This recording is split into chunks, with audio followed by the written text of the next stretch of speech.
आज हम पढ़ेंगे राष्ट्रीय शिक्षा नीति 2020। ठीक है। राष्ट्रीय शिक्षा नीति 2020 34 वर्ष पुरानी शिक्षा नीति 1986 क्या करेगी, प्रतिस्थापित करेगी। प्रथम जो शिक्षा नीति थी वह कब आई, 1968 में आई थी। दूसरी आई 1986 में, जो 10+2 के आधार पर आई थी। तीसरी आई 2020 में। इसमें 53-34 यानी 5, 3, 3, 4 का 4 स्तर दिए गए हैं इसमें। ठीक है। जो राष्ट्रीय शिक्षा नीति 2020 है ये 34 वर्ष पुरानी शिक्षा नीति 1986 की को प्रतिस्थापित करेगी। NEP 2020 देश की GDP का 6% निवेश का लक्ष्य रखा गया है। NEP 2020 के अध्यक्ष कौन थे, कस्तूरी रंगन थे। गठन 2017 में हुआ था, मंजूरी मिली 29 जुलाई 2020 को। इसमें 27 अध्याय 4 भाग हैं। 4 भाग यानी कि 5, 3, 3, 4 के 4 स्तरों में बांटा गया है इसको। NEP 2020 को लागू करने वाला प्रथम राज्य कौन सा है, कर्नाटक। NEP 2020 में 4 भाग है। शिक्षा पहला है, दूसरा उच्च शिक्षा, तीसरा प्रौद्योगिकी, चौथा है व्यावसायिक शिक्षा। ठीक है। 2030 तक 100% नामांकन GER प्राप्त करने का उद्देश्य रखा गया है NEP 2020 में। 2025 तक कक्षा 3 तक FLN ज्ञान दिया जाएगा, यानी कक्षा 3 तक FLN ज्ञान दिया जाएगा 2025 तक लक्ष्य रखा गया इसका। और ECCE क्या है, अर्ली चाइल्डहुड केयर एजुकेशन।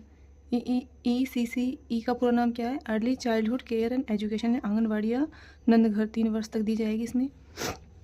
3 वर्ष के बच्चों को शिक्षा दी जाएगी। आंगनवाड़ियाँ नंदघर, आंगनवाड़ी को नंदघर भी कहा जाता है। शिक्षक को प्रत्येक वर्ष कितने 50 घंटे का CPD कोर्स की जो व्यवसाय करना अनिवार्य होगा। ठीक है। सतत व्यावसायिक विकास कार्यक्रम में शामिल होना होगा।